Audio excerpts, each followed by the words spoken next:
Hindi ano eh, hindi ko rin magets kung bakit nila ginawa 'yun. Kaya siguro ngayon, yung itong Canada nag-iigpit na sa mga ganyan.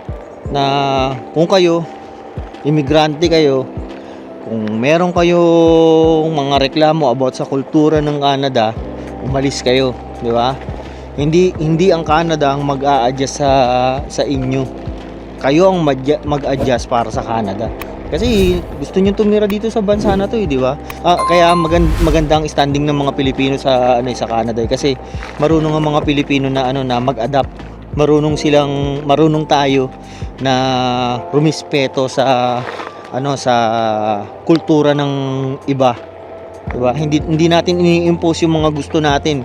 Oo, siguro merong yung may mga Pilipino heritage month ganyan, pero hindi natin parang gustong ipakain sa kanila yung ating kultura.